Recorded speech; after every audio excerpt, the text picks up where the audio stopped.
Welcome back to Scinary Information Nexus, your podcast of sin.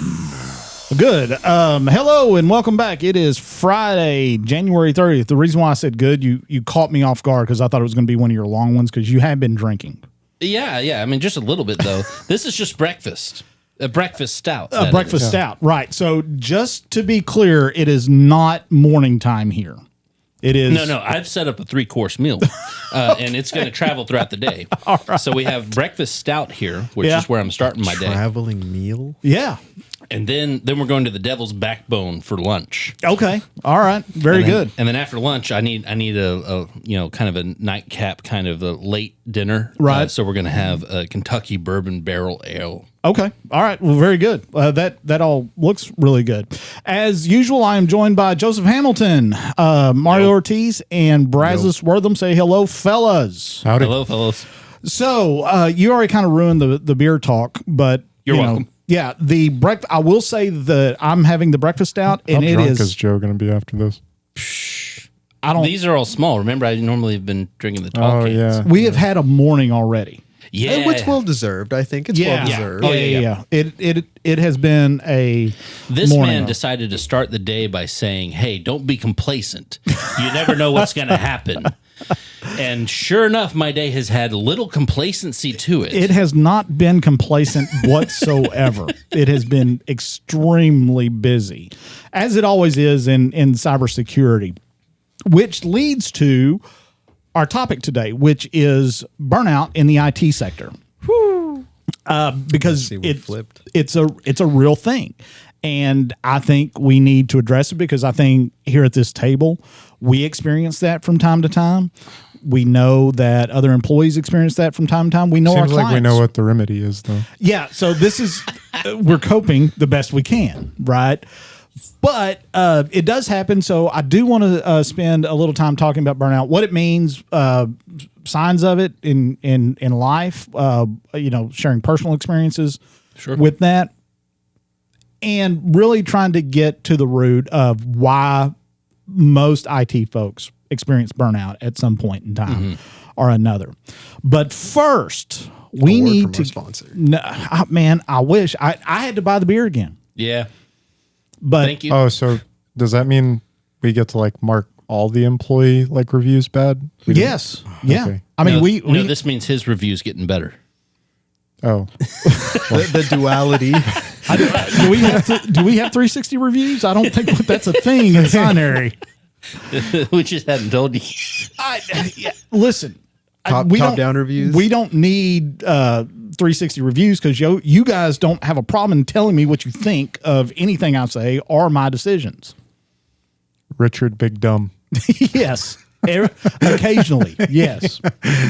Oh, listen, I have made some fine errors in my time. Sometimes I just wonder about the things we say on here because we all know what we're talking about, but they don't necessarily. And Yeah, I don't feel like explaining that one. Yeah. But buying that Ferrari, tough decision. I wish it was a Ferrari.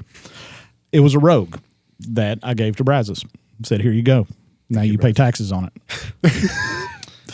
But first, before we get into burnout, we need to talk about the latest executive order from our dear leader, Greg Abbott, the governor of Texas, who has extended the prohibited technology ban. We sent out notifications about that. Yeah. I think today. We've had the list for a little while. We were going through it to make sure. Have you guys seen it? Yes. Yeah. Yes. Half of this crap I've never even heard of. And half of it is so niche. Yeah. I don't know what. My question is, what government entities, state entities, have been using this? Really? So, are y'all are familiar with the COVID thing, right? And the theory that COVID escaped from the biology lab in the Wuhan province. What state agency is buying Wuhan Geosun LiDAR? My question is, what state agency is using Temu Or Shein. or Shein? Alibaba. Is that your supplier? What's happening here? So I actually heard from a IT director at a state agency this week about that. And he said he's going to have a lot of pissed off women in his office because they shop on Temu. Yeah. On the state administered phone? Yeah. I guess that's probably what that's more about is like people using. But here's my thing: is the telemetry that China's able to get from your shopping history on Temu or Alibaba is no different from the telemetry that Amazon picks up from you. And if they're not selling it to information brokers, then I mean, like, well, I think you bring up a good point because it's just not about the Chinese technology. yeah. It's about information and data. I think it's about money. We We talked about that. in what way? Oh, my bad. In what way? I shouldn't have said that too early. This is about directing consumer habits. If these are all bad for the government, and I don't have any wherewithal of what all this means or why it's bad, Yeah. and I just hear about the names on this list, and I don't have the wherewithal. Oh well, what kind of information is Shein learning about me? Maybe I don't buy my stuff from Shein anymore. Right. It's all about directing consumer habits. Yeah. I mean, that goes a little deep. I don't think the politicians think that deep. Buy America. That's but- the only thing well, they're how- about. So how- there's no deep there. Yeah, I was going to say, how deep do you have to think to be like, more cash good? But is the government getting that cash? So You ask Greg Abbott how the ERCOT payouts and everything after the I'm not asking Greg Abbott a damn thing because I'm a went- fan, and Scinary is a went fan for of him. Greg Abbott as far as the official position of Scinary Cybersecurity. are we state funded? Well, I mean, we got clients. Are we state funded? We are not state funded. All right. I No, don't but agree our with that name could statement. get on a list real quick. So, and who's buying from the Beijing Academy of Artificial Intelligence? Oh, I did that last week. Oh, did you? Did you learn anything good? No. Okay. It's all artificial. All right. The one on here that I think is going to catch some people out. Well, there's two on here. Hisense TVs. Yeah, that's one. Yeah, Big yeah. one. Yeah. Because you can go to Best Buy and pick up like a dozen of those for like $50. Yep. 50-inch And I know what the other one is, and it's even bigger. TP Link. Yeah. Yeah. So TP Link has been banned by the state of Texas to use in state government. Now I'm assuming that this goes down to because it was a big thing. Let me read it to you. It says Governor Greg Abbott today updated state's list of prohibited technologies for state employees and devices. The update done in consultation with the Texas Cyber Command TXCC chief Vice Admiral T.J. White, United States Navy retired, includes additional restrictions on physical hardware, artificial intelligence, and software affiliated with the People's Republic of China, the PRC, and the Chinese Communist Party, the CCP. Rogue actors, and this is a quote from Governor Abbott, rogue actors across the globe who wish harm on Texans should not be allowed to infiltrate our state's networks and devices. Here. I agree with that. Sure. Now rip out all your ESP32s that are in the freaking water systems. Full Right? circle. I know. Only true fans will know what that's about. Exactly. Our deep cuts. Yeah. But I think it's, again, and we've said this before, it's obviously a political stunt to show people that the politicians are doing something about China, right? But I mean, really, if they're worried about Chinese influence and infrastructure, I mean, you got data centers going all up in Texas. You've got RAM. You've got those ESP32 chips. Where are those made? So yeah, there's a lot more that goes into it than the Hisense TV and the TP Link in the Beijing Academy of Artificial Intelligence. Now, I will say on some of these things, like especially like the cameras, we have seen telemetry from a few different deployments where they were Chinese-made products and they were phoning home to Chinese servers. Joe, I have seen more Cisco shit compromised by Chinese actors than Chinese shit phoning home. Right. No, I 100% agree with that. Yeah. Like, we're not stopping that. gotta And be that's my point PG-13. of the other thing, right? Is like, what information are you trying to stop them from getting? If it's like a retail site or like a Hisense thing, like that kind of information is already being sold. The thing that Par none. the thing that doesn't really, to me, it doesn't invalidate all this fully, because I get like the idea of trying to secure government infrastructure and not allowing them to purchase Chinese stuff. But if your concern is more broad, for example, like Texans, like he's stating Texans, right? The thing is one, these laws only apply to state agencies and local government. Most of this stuff is still in mass purchased by Texans and used by Texans. And if you're talking about like, so for example, cameras, like, yes, I will say a lot of that stuff probably is phoning home to China. And a lot of those cloud infrastructure that stuff is being hosted on, because you know that most people are not hosting their own NVR servers and stuff at their house. All that stuff is getting uploaded to some sort of Tencent server somewhere, most likely. And it's like, you're not really doing anything to stop Texans' data from leaving Texas. You're I am going to agree with you. Here. Joe, I think you've been drinking too much. What's yours look like? I mean, mine, I don't know. Yeah. Oh, yeah, there's... I think I'm skipping lunch today, boys. But anyway, you were saying. Yes, and I agree wholeheartedly with you. And I think if you take it a step back, or perhaps from a different perspective, because you're saying, right, like Chinese influence, I want to take a step back or another perspective of privacy protection. That's what I tend to hear a lot. Oh, we need privacy. But all our stuff still gets tracked in one way or another. Yeah. Right. Yeah. Exactly. And that stuff gets sold. So it's this idea of and the Chinese government buys it off of the information brokers. Well, so yeah, that's what I'm saying. Well, it's like you're putting a curtain in front of it, but the problem is still there. How many Temu storefronts have Amazon storefronts? Right. Plenty. Well, and then here's another thing. Even if you say, okay, so these cameras can exfiltrate data and that's bad, or like the TP-Link stuff, right? How many vendors for all these state agencies use these products? Yeah. This law doesn't limit that. It says specifically state agencies and employees. Yeah. Yeah. So now all your vendors have Chinese also listening in on what your thing is being bought or what contracts you have. And so what have you limited them from being able to access if you truly do believe that that's what the onus of all this is about gathering information about Americans and the American state.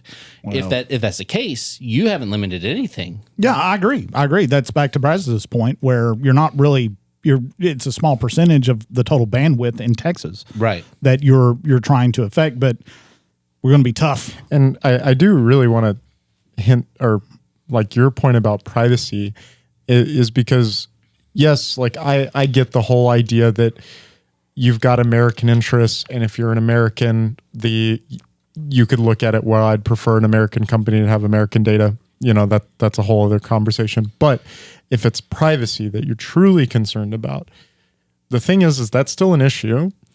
And we have places which in Texas, and it's quite common, that American companies are putting up literally mass surveillance systems in many of our cities, all flowing back to centralized. You're talking about like Flock. Flock, yeah, yes. And LiveView and all those tools that have been demonstrated to have massive problems. And so it's like, it's not privacy that people, it's performative as you were saying. 100%. Because you almost have to return to like a brutalistic way of living, like literally living off the land, if that's what you want. Your Alexa unit is listening to your TVs, as long as they're fairly modern, they're listening to your phones are listening to you. And just for anyone who isn't familiar with it, have you ever noticed that when you talk about something, it's weird you see an ad for it?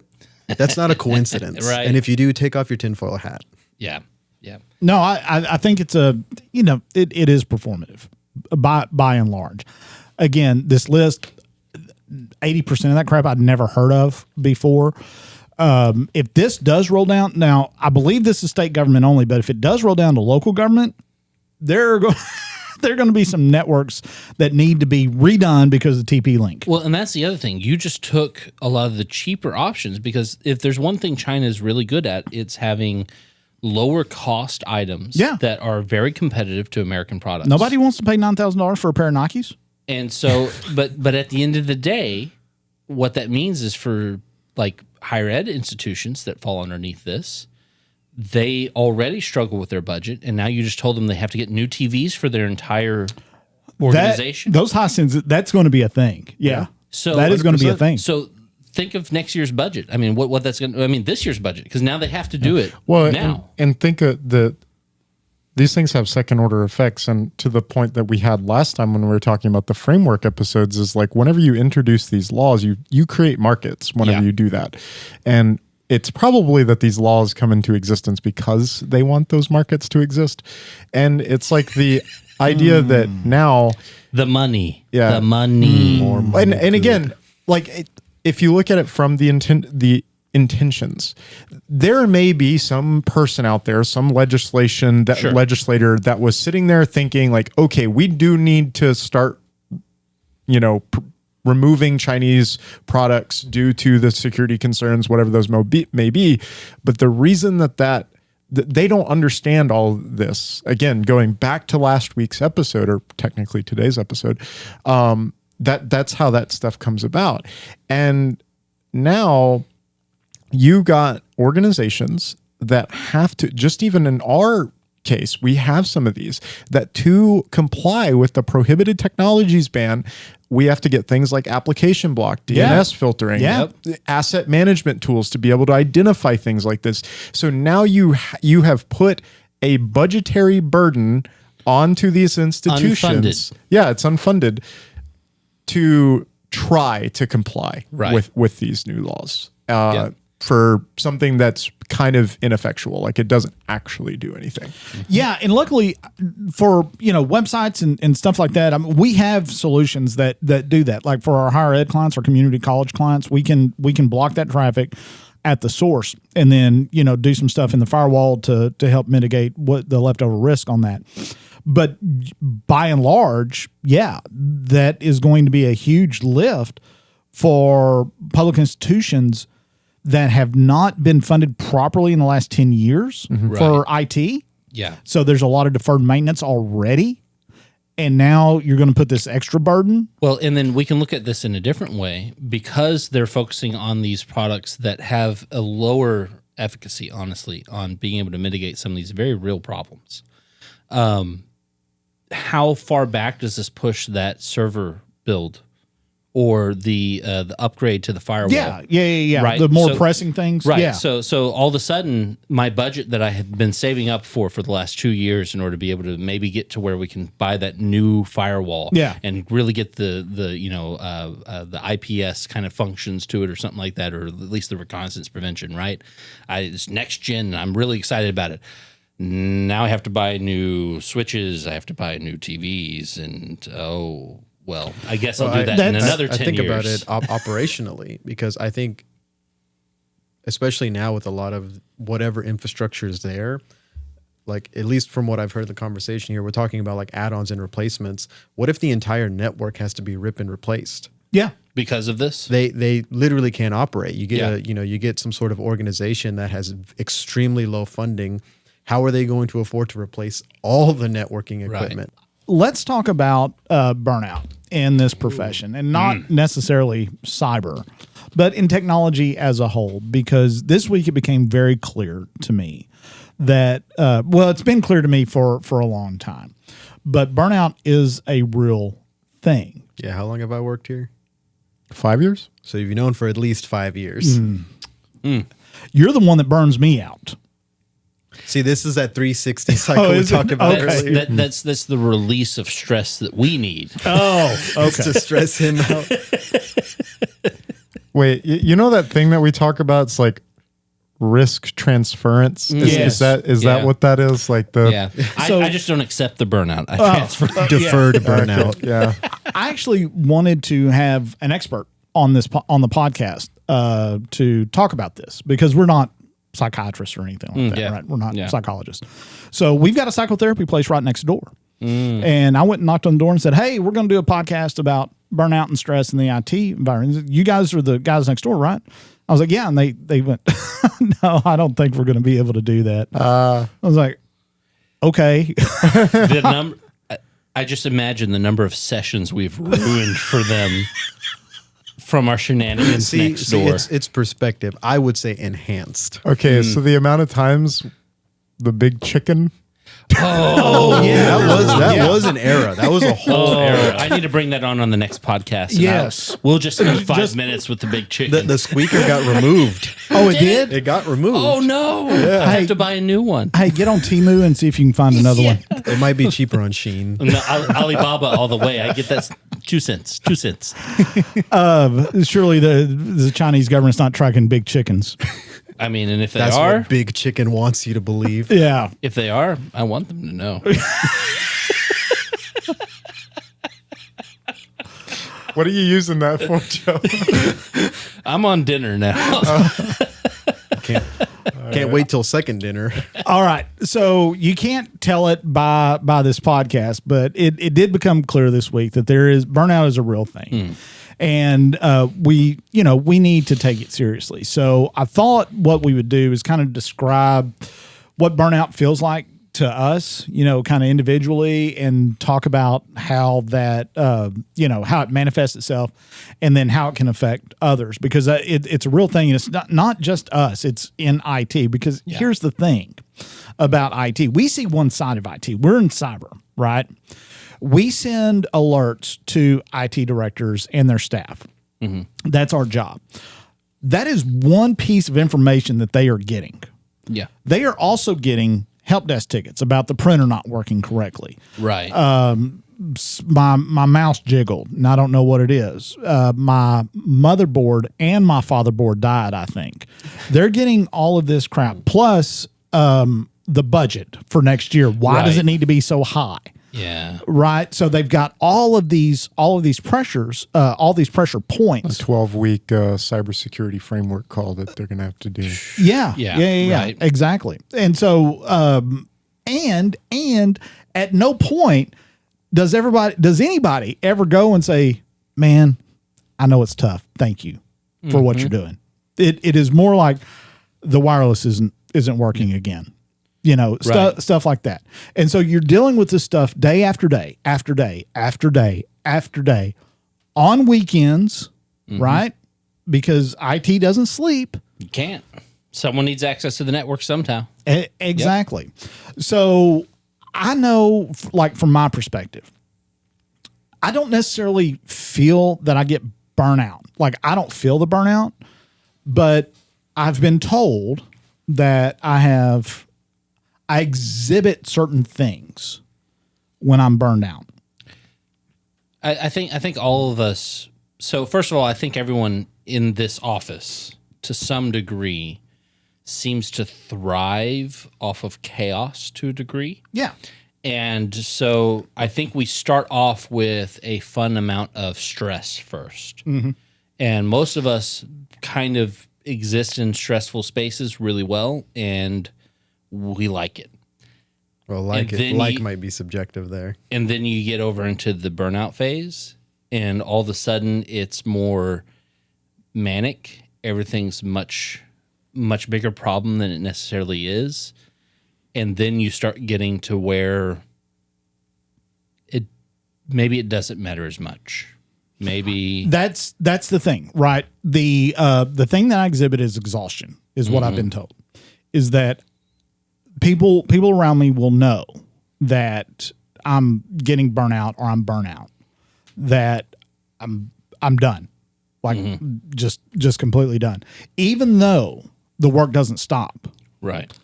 I exhibit certain things that let people around me know that, this dude is, and the other one is like just flat out being an asshole. Like I'm tired and I really don't want to deal with whatever question you're asking me. So I'm going to be an asshole about it. Right. I don't feel like I'm burnout, but in my research, that's one of the common things that happens. So, knowing that, I can absolutely work on that. For others, it is, and for most, I was reading a study on IT professionals and their burnout, and most of them just want to leave. Yeah. Like it's gotten so bad that physically getting up every morning and going to work feels like a death sentence. Yeah. It can make you sick. Yeah. So I had, oh no, go ahead. And I wanted to comment because mind you, some minor level of burnout, I guess, but I feel fairly fortunate that in the last 7 years here, I haven't really felt anything too crazy, mainly because I do know, because my previous job that I had before this, I knew what that felt like, and I've never felt that before here. And so I'm like, I don't know. But I remember whenever I had that job, when I would have to get up, and the job was from 2 p.m. to 11 p.m. And it was in a service industry, specifically a restaurant. So if you ever know, if you close at a restaurant, even though 11 is when the doors lock. Yeah, that ain't whenever you're going home. Yeah, you're not going home. Most of the time it was like 1 a.m., 2 a.m. So when I would wake up at like 1 p.m. the next day, still wearing my same clothes that I went to work in last night, smelling like ranch because I didn't have enough time. Yep. And then wake up, go to work. I remember getting in my car and driving, praying that somebody would just hit my car, because being in the hospital was a better alternative than walking through those doors. So that's another thing that I think is maybe a commonality amongst our staff, which I find interesting, which is the number of people that have worked in the service industry before having switched over to this. This is like a cakewalk. Yeah. Well, I wouldn't go as far as to say staff, but I would say some staff and definitely all of leadership. Oh yeah, I would segment those. Yeah. Because from my perspective, everyone has differing symptoms, right? And most of the time, you will not realize it until other stimuli, right? Until someone says, "Are you okay?" And then you sit back and you think, "Well, what have I done for them to ask that question?" Yeah. I'd like to think myself as a people's person, right? I know when I'm tired, and I tell you I'm tired. I'll just tell you I'm tired. Well, the craziest thing I've ever experienced is someone asked me that I'm okay, and me having not thought about that for a very long time and going, "Oh, no, I'm not. I'm not okay." So, so Brazos you haven't experienced this. Y'all have the air conditioner incident of 2018. That was. I love that story. story, That will though. forever be in my brain. Like, when they dissect me, there's like a little video there that'll play. I'm planning on knocking out the air conditioning here just to get a good experience. So that we share that scar, Brazos. Yeah, I know.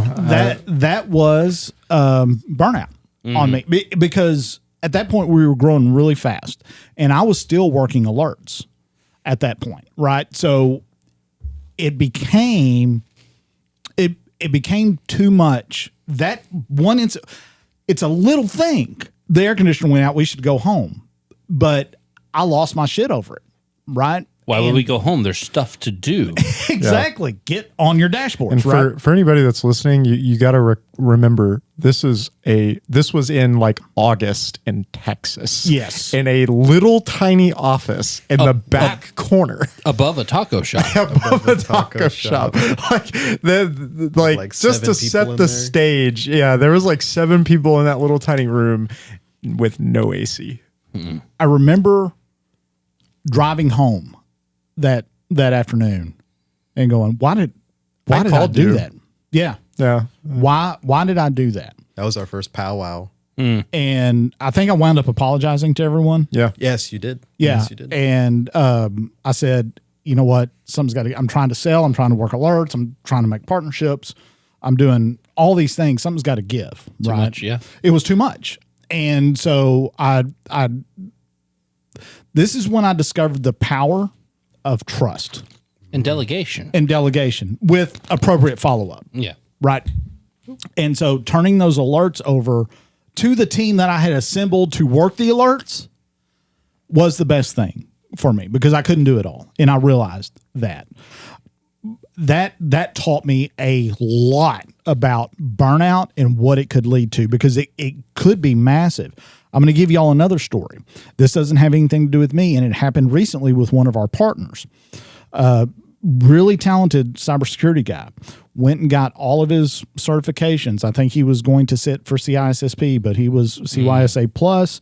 He was, everything. And he would ping me every so often. He's like, hey man, we've got this client that's having this, send me logs. Let me take a look. And, we would converse back and forth. I hadn't heard from that dude in like 3 months. And then like 2 weeks ago, I looked on LinkedIn.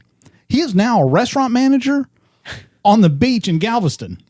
Yes, sir. Yeah. That's burnout to the hilt. And in his bio, he's like, I'm so glad I did this because it was just too much. Yeah. It was day and night. It never stopped. And this is going to sound bad to maybe some restaurant managers out there. The risk of a restaurant job or managing a restaurant still feels like less than the risk of the number of people you let down if you do IT wrong. No, I agree. I agree. You get some bad shellfish, man. I'm sorry about that. But yeah, you let a client down, and there's a lot of people that suffer. That's a lot of stress on folks, right? Yeah. And we're just not coming at this from our perspective. It's the IT directors as well that feel that stress day in and day out, and we can tell it when they call us. Yeah. Oh yeah. We can tell it. I honestly, I hate the IR calls just for that reason. You can tell it is the worst day of their life, and there have been some calls where it's hard to continue with the line of thought of, hey, this is what you need to do. Like, this is a full recovery job at this point. You're going to scrap most of your network. You're going to rebuild. Yeah. And you can just see it on their face. Yeah. Well, it's like one of those things that, and from that perspective on the IR, and I don't know if this isn't really burnout, but to that, like when we call people, like I call people, and they see the Scinary number come up. Yeah. And I have to lead. No big deal. Yeah. This is not important. I mean, it is important, but it's not. Yeah. It's not bad. So I've been calling clients, pretty regularly on Fridays. It's one of the things that I try to do is call clients, just check on them, see how they're doing. Yeah. And if you haven't got a call, it's not because I don't care. It's because I've probably talked to you already. But you can just call him, by the way. You can call me. We're always on the line. You can Don't call ring the IR if it's not IR. But I have to lead that conversation. Hey, it's Richard with Scinary. Don't freak out. Everything's cool. Yeah. Everything's cool. Oh man, I'm so glad. I hate seeing that number pop up. Yep. It's like I get it. I mean, I can put IRS on the thing if you want me to. Spoof my number. So I got two good burnout stories, and one is from way back when I was actually working at Whataburger at the time, and I had just moved locations, and the way that the new store was managed, and more specifically the coworkers that I worked with, and the amount of business they did, I did more business technically at the store I was at before. But for some reason, Outback. The other I moved from on the corner. I moved from a Whataburger that did like 3 times the business this Whataburger did. But something about the environment and the way that things were handled and organized, and my coworkers' work ethic a little bit. I mean, there was some of that. It got to such a point to where I would physically get sick of the idea of going into work. Yes. So much to the point that I had 3 days where I had to call out of work with a headache and like I was throwing up. And so at the third day I called and I said, I'm quitting. I'm going to find something else. I can't do this anymore. So there's that level of burnout, right? And that's obviously the absolute extreme. You're done. Yeah. It's gone too far. And I'll be honest, there's nothing that could have gotten me back in that store. And I don't want to interrupt your other go ahead. story, but I want to add a point to that, because I recently did a talk with a bunch of seniors at a high school. And it was like a thing where they bring in not like, I'm going to say older people, but like people that are, younger to talk to seniors about like, hey, this is what like the next like 10, 15 years of your life may look like from people that have had that experience. And one of the things that came up like a topic was kind of, and I told the story about my service industry job, and what I told them and why I wanted to highlight here is if you ever get into a point like that, Yeah. Like quit. Like if you get to where it's like you're driving to work and it's like, this is so bad, I would rather end up in a hospital than have to go to work. Yeah. There is no reason. There is not a single person that's going to be upset with you except yourself. You are telling it's in your head. Just find something else. The trick is to catch it before then. Yeah, hopefully. Because if you hit that point, there is no good going back. I mean, there will always be this pall over anything you do with that company, with that industry, maybe even to a degree. I mean, I switched from fast food to service, to like being a server. And although they're still restaurants, there is a vast difference between how the work functions. And I could not go back to fast food at that point. Like it was a change I needed to make in what I was doing. Which leads me to my second story, which is actually here in Scinary. Whoa. I was working a internal assessment that went particularly haywire. I was finding a lot of things in the was this a remote or? Yeah, this was a remote internal assessment. I was finding a lot of things in the file shares that was basically like just piling up of all the different types of data. And at the time, I wanted to be thorough, and I wasn't willing to just write off, "Hey, you're boned. Like this is bad. You can't possibly recover from this. You need to do a lot of things, right?" Based on our sample size, we have, So I was going through and I was trying to be exhaustive in the amount of work that I was doing. I was still new at a lot of this, and I was wanting to be good in my work. I spent on what we typically allocate a week for, but honestly, more often than not, we can probably get done in a few days, given good resources of being able to allocate time to it. It depends on incident response and other things that come up, right? Typically, we can spend a little bit of about a day on the SMB portion, the file shares, and about a day on the services. I hadn't even gotten over to the services side, and I was still doing the SMB assessment, and I was 3 days in. And I just had file after file after file of, hey, I found these person's social security numbers. Oh, hey, look, here's the entire board of directors and all of their home information and their social security numbers. And it got to a point to where I had such data fatigue of the amount of data that I was ingesting and I was looking at. And it was so disheartening to me knowing how vulnerable all these people's information was. Yeah. And this happened to be an organization that affected a lot of other people beyond the organization itself. So they had a lot of must have been local government. Yeah. So they had a lot of citizens that it affected, right? And so it really kind of honed in for me for the first time in my career how vulnerable so many of our local government and county and city systems are. And I got burnt out a little bit that week. Yeah. And it exhibited in me, for me, in first of all, data fatigue. Things started running together. Yeah. I couldn't actually focus on what was happening. And then I started having what I call hot brain. It got to a point to where my brain had worked so much that day that it physically hurt and was like, I felt like I was just exuding heat from my head. You have those days where you can't go to sleep. Yeah.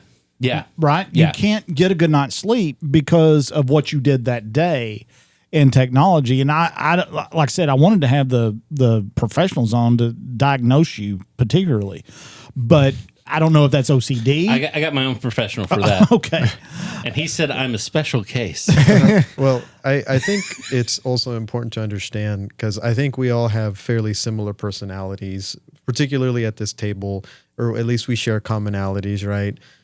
On the staff that we manage, they are significantly different. And one of the things, at least in my life, I've been able to really observe drastically different personalities at a pretty close degree, and which is why I think I like to think of myself as like a people's person, because I'm pretty honest. You guys know I'm super honest, right? With even myself.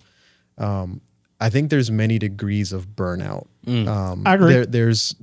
And I think to the effect that you guys are speaking on, it is a fatigue, but a physical fatigue. Yeah. Because, and I'll tell you, at least in not any uncertain terms, that I've felt two different types. And obviously you know about both of them because they were so bad that I raised them to you. Okay. And the reason I say that is because I think the burnout that you guys were mentioning of, I felt before in the past, but it's a burnout of unhappiness. I would say it's an emotional burnout. Yeah. And to your point, that is the best thing you can do if you are that emotionally unhappy or burnt out. Because no matter your health, if you're emotionally burnt out, you're going to feel like crap. That's exactly right. Yeah. And I think it's important to note, you mentioned the phases or two types that you've seen. I know, like when I talk to you guys, when I talk to the folks out in the SOC, and I talk to everybody, like I can tell like when folks are kind of on edge. Nearing there. Nearing there. Because there's a difference between being able to recognize somebody that's burnt out and somebody that's just procrastinating. Oh yeah. Right. I mean, because that does happen. Or even someone that's pissed for other reasons. Exactly. Exactly. Yeah. Because for me, the big thing is really enjoying what you do. And whenever we go talk to like college students or like if there's ever a career fair and even some high school students are there, the first thing I say is you really need to love what you do. Yeah. You have to. And to put an anecdotal like note on that, because I love what I do. I absolutely love what I do. And I never show up here with that mindset of, I hope a tree falls on me, right? And that contributes to the longevity of my work. I think most tech professionals love what they do. So I think what you're getting into is actually more or less what the second version of my stuff is, which, because I do love this job and I do want to perversely had fun during that engagement in a weird way, but again, I still got burnt out either way. Specifically on the you got to love what you do. There's a saying, and I hate this saying because it's not true. I know what you're going to say. If you love your job, you'll never work a day in your life. That is horseshit. That is not a true statement. And I remember like literally the exact same talk that I did at that school district, but the previous year, I was talking to the students and I told them, I was like, to be frank, you've probably heard this saying 1,000 times. You love what you can have it. You don't have to steal it. There's a theory. Now, okay, if that explodes, don't you have to go pick out a daycare later? No, don't bring up old stuff. I've already picked out the daycare. They just got to call me. Okay, it didn't explode. But I was like, to be frank, you've probably heard this saying, if you love what you do, you'll never work a day in your life. I will tell you that that's not true. Like, I will tell you that it's not true. I don't want to set an expectation that it is. The thing is if you love what you do, your job will be bearable. Right. And like, not bearable is probably a strong, like a not strong enough word. You'll have more good days than bad. Yeah. It's a good You'll have more. Even the bad days you won't hate. Yeah. Right. Because right. I will legitimately say, like, I do love working here. I love what we do. I love the business side, the cybersecurity stuff. Yeah. But there are days that you come in and you're like, man, like I look at my calendar, I'm like, that is 3 cybersecurity framework calls. Like, that's going to be fun. And I think that speaks to what Mario's probably going to get into here in a second for his second version of burnout, which is the burnout of love. You love what you're doing. I don't know if that's what I wasn't going there, but I'll take it. My third one. Is that a Cinderella song? Yeah. From 1987? But you love Burnout of Love. Can we hear Marge again? More of that? What's the timestamp Marge on or that? Barney? Oh yeah. Homer. Hey, Homer. No, but by burnout of love, I mean whenever you truly love what you do and there's like an excitement behind wanting to do more and you can't help yourself almost and you keep on going further and further and further down the rabbit hole. Is that not Stockholm Syndrome? I think so. I think so. But I choose it again. It's definitely OCD. No, but I think there's a level of that to all of us, to where there's a reason why we're in this industry, and it is because there is this passion that drives us. And so at the end of the day, there are times where I get burnt out, where it's not I'm being forced into it. I happily just jump into the fray. And I think that's what you're talking about for the second type. And I was going to I say, think it's adjacent. Though. Are we ever going to let Mario talk? well, because I wanted to. We have ideas. This is what happens. This is why You get burnt out? Well, I listen. Yeah. I'm a great listener. Yeah. I'm sorry, Mario. No, keep going. But maybe because I wanted to take a shot at seeing what I could guess.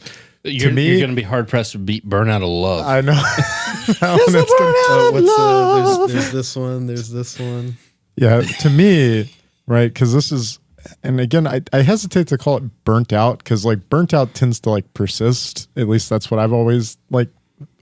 Because again, about the one experience that I do know, I was burnt out, but I have had days where I would call it's like more mental. Like I have gone home and I am not tired. Like if I can feel my body, I know I'm like, okay, if you told me to run 2 miles, I could run 2 miles, not a problem. But you like, I remember there was one particular, I literally remember where I was at. I had just passed the Cefco that's now a Casey's on 933 in Lakeshore, headed home. Doxed. And hey, I mean, Everybody knows where that's yeah. Right. Yeah. right across from the turkey plant.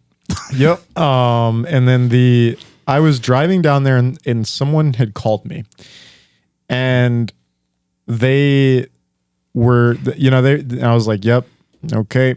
Yep. Sounds good. And then they asked me a question and it was a really simple question. I mean, it was something like, hey, did you go like equivalent of like, don't forget to like, or did you grab the mail or something to that? It was like a really, really basic question. And I answered and I hung up after that. We were done, but I answered in the most plain, like I just dead. Like I don't care. Hung up. And I remember like sitting there, having the phone there and looking out the thing and was just like, can no one make a goddamn decision without me like saying what it is? Like I remember I was literally driving, like talking to myself, like, can no one make a decision without me telling them what to do? Like it was that type of thing where just like the whole day, the past couple of days, like people were asking. That's why I spend my mornings in your office so you can give me my marching orders. Yeah. I don't Wait. So how many of us spend at least a drive a week home without like any music playing? Anything Oh, I else do that. going on, I do that all the where time. you're just sitting there talking to yourself, just a fucking rant to the world. Yeah. Just going. Yeah. So I rant to you. I do that. I pre-rant. Yeah. No, I Y'all are all privy to my rants. most of the time, like the drive home without any music, like I think helps a lot. Maybe not for everybody, but to me, like it's like I just get to think about. It's a type of hypnosis, Yeah. Right. Like, to be I'm able to just going drive to home. focus on the drive. I think it's just cope. I'm not Yeah. sure Yeah. about hypnosis. I just think it's more coping. Well, It's you're rationalizing with yourself. so I think And sometimes you just got to blare it and, just blast the music and just sing as loud as you can. I think one of the things that Burnout of Love. you're in the band. All right. So did I get the second type right? So Or was it closer than you that? were, I would say, like in terms Okay. of adjacentness, you were literally right next to it Okay, because I would attribute that to kind of the first kind of story that I have, and it is like a social, like almost like a social thing because it's definitely more of a personal, but. And the easier one to explain would be obviously actual exhaustion. Yeah. Right. And what I was leading towards with the first one was I obviously love what I do. I think a lot of you guys can tell that I have a lot of enthusiasm for what we do. And that's just kind of how I am. Right. It's almost bizarre if I come in and I'm like, hey, guys. Yeah. Like that would be like, what's wrong? Right. I always come in very jaunty. And specifically, I remember when I was running a 1.5 man team. Yeah. I was that one and I had a half. Yeah. And I love what I do. And to this day, I can say that the work that we did that I loved, I just didn't love the amount. You're telling me it didn't help that I was over your Ortiz. Is if it's too much for you, let me know. Yeah. Yeah, but It never works the first time. It never works the first time because you're telling me at the time a 1.5 man show when obviously, they had no control over the time they were in the office. Yeah. I was doing the work of 3 analysts. Yeah. Like you're telling me that. What do you want to raise? well, I'd like a thank you. Thank you. Get to work. And I think there's so this is probably a reality that a lot of tech directors feel That's where I was going to lead towards. is because at the time I think the other team was a 2-man team, right? It was me and my team lead at the time, right? I think. Well, I thought there was 3. Remember? Maybe. Anyhow. Yes, there was. But- it was the 3rd one there for sure. But either way, there was, and I think we all do this. Of this is my assignment. Mm-hmm. Yes, I could give it to someone else, but what do they have to do? They have enough on their plate. Agreed. I couldn't possibly give it over to them. I'm going to take it. Yes. And with tech directors, I think it's even more apropos than that because they go, "Who's going to take this?" Exactly. I was going to There's tell no you. one else I think could possibly it's give the it all flip. over to. I don't even think it's that. I think about it from the very bottom and what my position was. I had nobody to reliably give anything to. And second, my end of the deal, right? That's how I think about it. My end of the deal is I'm employed here. If I'm told to do something, I need to uphold my end of the bargain. And if I can't reliably give it to somebody else, well, who's got to do it? Yeah. Yeah. I do. Right. Yeah. And I know that can be very dangerous if you So- have the bandwidth. But, Yeah, but the thing was, and for me, you have to, this is the part that I'm trying to get out and just let me get it out because I love what we do. In my brain, I knew it's probably just a little bit. Let me give it my all. Yeah. Because there will come a time where I get that rest back. Yeah. And that's the important thing that I want to hone in on. Well, I think it's important to, and I know you probably have 17 points. At least. Okay. But I think it's important to also understand that environment has a lot to do with it. I think the stories that we've all told had to do with environmental pressures. Oh, yeah. Right. The good thing about burnout, I say the good thing about burnout is it forces you to reset. If you recognize it, or someone is there to recognize it for you. Right. you can reset, right? It's not the end of the world. I'm all in favor of do what you love. Even if you're in technology for 20 years and it's all you know, but it's work to get out of bed every morning and you want a car to hit you, you're pulling out in front of UPS vehicles and shit. Penske. Yeah, it's time to look for, restaurant manager positions or whatever. And the reason I can say this is because I know a lot of different people in different career fields, not even technology, but that's the same song and dance. Yes. If you love what you do, but you don't have a break, you will never That's be able exactly to right. return And to do that work. And to that point, I caution people against the "it's just for the time being" mindset. Not that we haven't all been there to some degree or another. Even in personal life or whatever have you, we all go through those times where it's like, okay, this is maybe a month I have to get through, and then it's done. Watch that. Yeah. Because if it keeps on going past that point and you already have it in your mind that I only had to make it through a couple months and now it's gone past that and you're like, okay, well, maybe just another couple months. But here's my point. You can get even, but that's where you start running into that all of a sudden you're at that end point where you're sick. Here is and my you can't point. stop. Here's my point about that. Is it the job or is it where the job is at that is killing you? Because that makes a huge difference in my mind. Yeah, definitely your environment. Well, Because- yes and no. Because I think even with the best intentions, you can run into that interim mindset of this is just for now. And you can do it for others. You can do it out of the best intentions of your heart, not because it's set upon you by like a bad boss or some toxic workplace kind of environment. It can be for perfectly good intentions. I agree, but there's also that component where you can't distinguish between the job and the environment because you guys were trained to do this job. Right? Yeah. I never was. I was trained to be an IT auditor, which is a different thing. I never loved that job. That's weird. You trained me. Yeah. I was never, I never liked being an auditor. I never did. I got burnout on that too. I wanted more. Out of my life, and we got Scinary, and I feel fulfilled every day when I go home. I feel like we've made a difference, even if it's small. We've made a difference, right? We have the environment here that's kind of open and honest with each other, and we cultivate that, and I think that helps.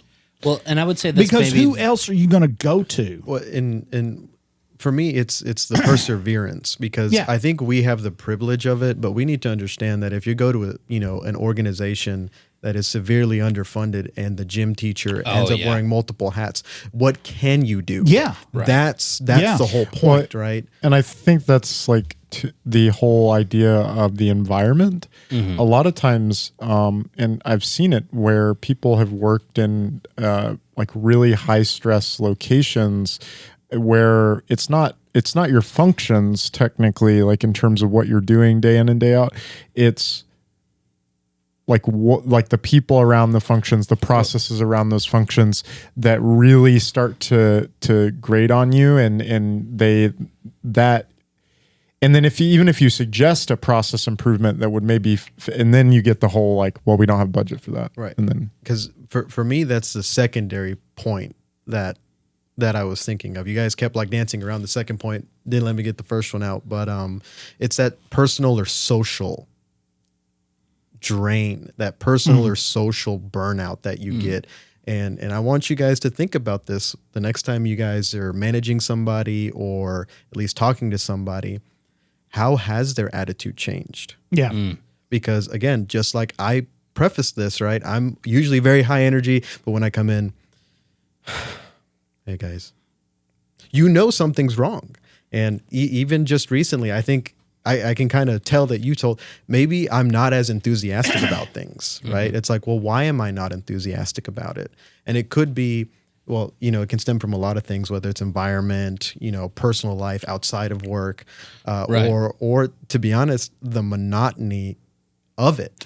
But here's the thing: as leaders, you can't show that to anybody else. Well, I don't know if I'd agree you can't show it to anybody else, but I think I'd return back to the word of perseverance. Yeah. Because I think you will not be perceived as human if you don't. Well, and I'm sorry. Yeah, go ahead. When I tell, at least when I had my own team, obviously we oversee all three, but when I told my team how I felt and I was human, they could confide in me that I wasn't fronting a black suit, white, like white shirt, black suit mentality. When I'd go and tell my crew, because back when we had to watch afternoons, I would tell them, guys, I am just too exhausted.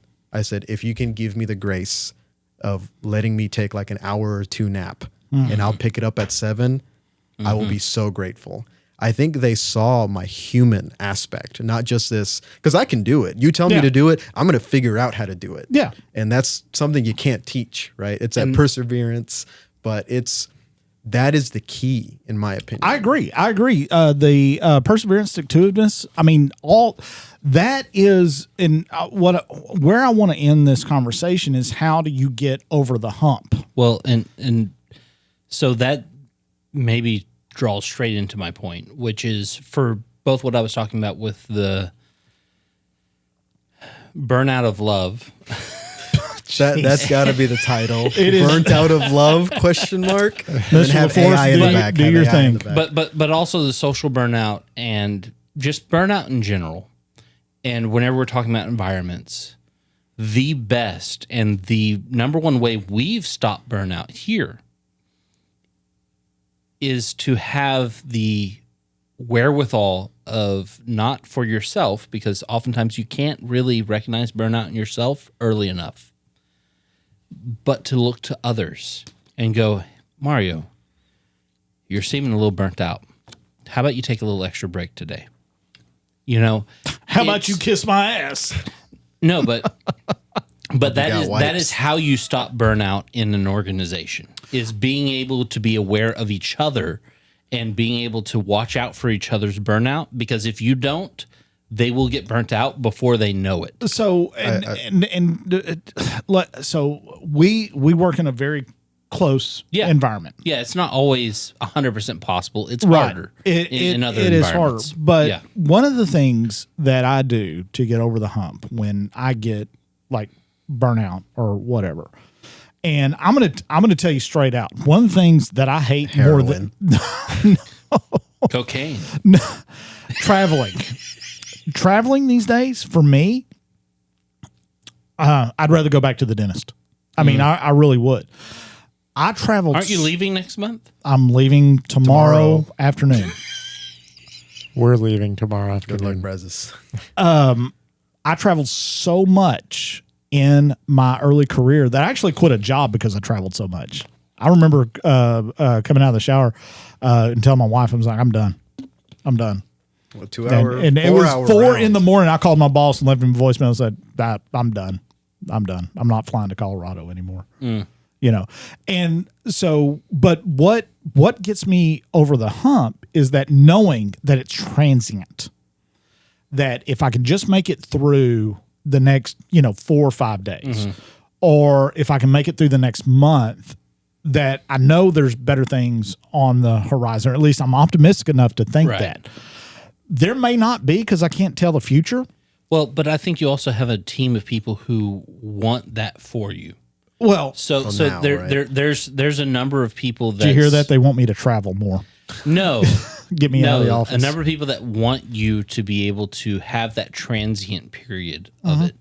We might all understand altogether that there's a lot of work to do right now. Yeah.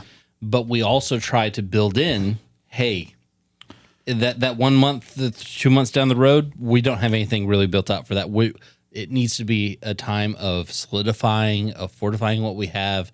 Those are the words we use, but what it means is let's not do any new stuff right now because we can't. But the number one thing that gets me past the tough points, more than anything else, is when my feet hit the ground in the morning and I really don't want to come to the office. I don't want to have to, write 15 paragraphs for a DIR contract proposal. I truly believe in my heart what we do matters.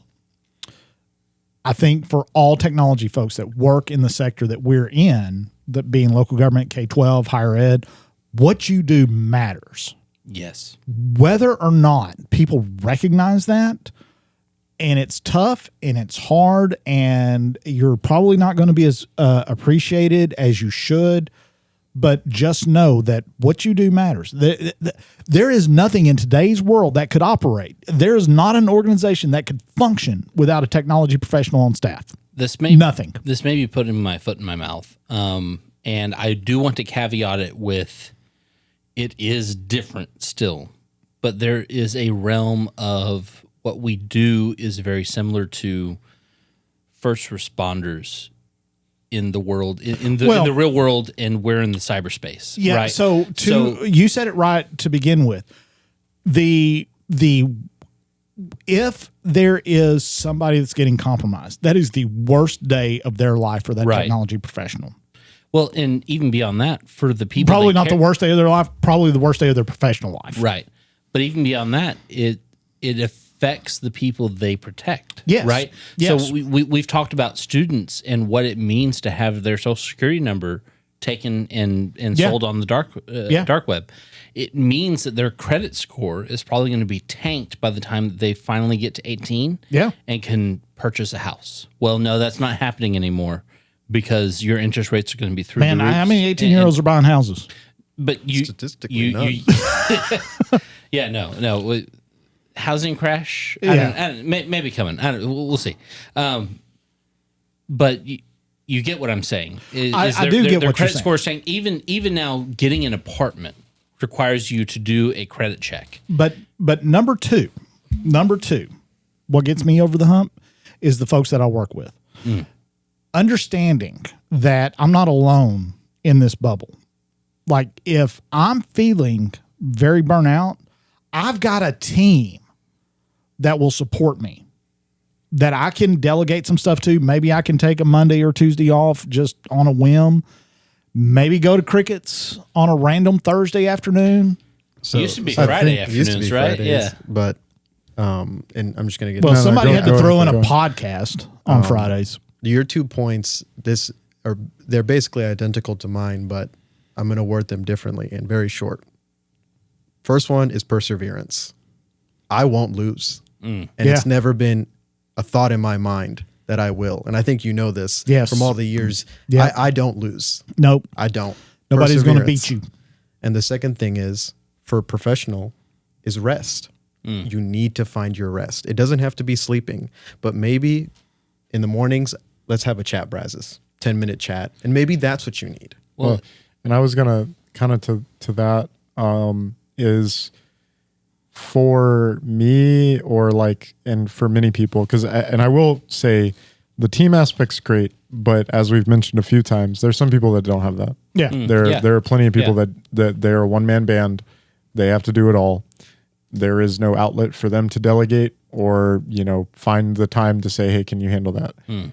For me, the solution that I've always found, and it took me a while to get to do some of this, but doing things that are so far removed from Like choking people out at jujitsu tournaments. jiu-jitsu. Like I mean, I think I got sword. Yeah. working out is always going to be a really good outlet for many people. It doesn't have to be jiu-jitsu. It could be lifting weights, could be just running, could be walking, whatever that may be. Exercise tends to be a very, very good outlet for that. But like, for example, I will Beat Saber. I will spend 30 minutes, like I'll spend an hour at Cameron Park here in Waco, and I'll just on Sundays. Like my Sunday typically revolves around me waking up very early in the morning. I will drive to Waco, and then I will walk from Cameron Park to the farmer's market, look through the farmer's market, drive back, back to my car, and then I will go home. And it's stuff like that where I'm not looking at my phone. I don't care about who's really messaging me. And that gives me a time where I'm not around technology. I'm not around I have my phones with me just in case, just if there's an emergency, someone can call me. But taking that time, the rest, whatever that may be, I think is very, very important, and specifically away from technology. Right. So here's the thing, and I know a lot of people are going to be very upset with me about this. As somebody who used to play a lot of video games, I don't necessarily think video games are a good outlet. Yeah. And the reason that I say that, and again, I bet people are like screaming at the top of their lungs. That's if they've stayed around for an hour and 8 minutes. Yeah. The thing about that is, as someone who played video games, I will not lose. Yeah. I would get so mad. It's a different type of stress. And it basically just added on top of everything. Yeah. Like you don't want to add stress to stress. Yeah. So, and it may be for you, like you may be able to take, I couldn't. So like whenever I stopped doing that, like, and picked up all the other stuff, it was better for me. You found true rest. Yeah. And it can be any kind of hobby, whether you're making things, whether it is like for me and my wife, we like going to Ren fairs. I mean, it's been evidenced by a few episodes we've had here. But Good mead. yeah, right. Right. Maybe mead 2.0 coming up. You've had too much. Somebody clip that. But Ren fairs were something that we always kind of gravitate to as a way to just reset, because it requires us to be away from our devices for an extended period of time. Yes. And honestly, in the tech world, that is the secret. it's been interesting to me. The more I get into the tech world, and the more that I watch like tech related videos, how many of the same people that do tech videos also do like, I'm building my home in the woods this week. Yeah. That is a real phenomenon. Yeah. That is a real phenomenon. I've got a neighbor who's like, you can do all this stuff. Why can't you do this? Like, man, because I don't want to be messing with that stuff on my off time. Yep. I would like to get away from the entire world for My house out in the middle of nowhere. I got cows, chickens, horses. Like, and it's like, no, Aren't those 3D printers Chinese? Yeah, but who gives a damn? Yeah. I got a satellite connected to Starlink, but that's about it. Yeah. I mean, so I think, burnout, to wrap this episode up, because we are really going long on this, but I think, to wrap it up, burnout is real in technology. And I think, if you love technology, great, but recognize that even the ones that are most strongly felt in technology do get burnout, because there are going to be days, especially if you're in K-12, higher ed, and you're in technology in those environments, because you're not dealing with just employees, you're dealing with employees and students and Just end administration users in general. and parents and all that kind of stuff. Yeah. Just recognize that stuff, because it will affect you, will affect your health. And so our advice to you is, if you are feeling burnout and you can do it, get away from it for a couple of days. Don't look at your phone. Don't turn on the TV. Go build a fire somewhere and just look at the fire. We got a guy we're pretty sure goes fishing every weekend. Yep. If that's what you got to do, that's what you got to do. Yeah, I mean, we've got a client and who's got it figured out. Like, I got to install a firewall after hours. Okay, I'm gonna bring a 6-pack to do it. Yeah. Liquid rest. And he's got it figured out. But he's also going to be the dude that is a phenomenal technology professional. But when he retires, done. Yeah. Done. He is not going to be around technology. Yeah. Didn't Barron Barron is another one. I miss really him close, already. a really close friend of ours, a technology professional guru. I mean, a network guy. He was one of the only ones that Donald could really talk to and really understood what Donald was talking about. And Donald could understand him. And so they were kind of like a match. And Barron, when he retired, nobody's heard from that dude. dropped off the face of the planet. He literally moved to Colorado in the mountains, and that's where he's at. My dream. Yeah. So, all right, guys. Well, listen, thank you very much for joining us on this very long episode about burnout. Please don't get burnout. And On this episode, absolutely. Because the burnout of love. There you go. I'm not cut back doing on it. alcohol. All right, guys. Wait, it's got to be in Scinary style. Oh, there you go. A little death metal. All right, guys. We will see you next week. Say bye.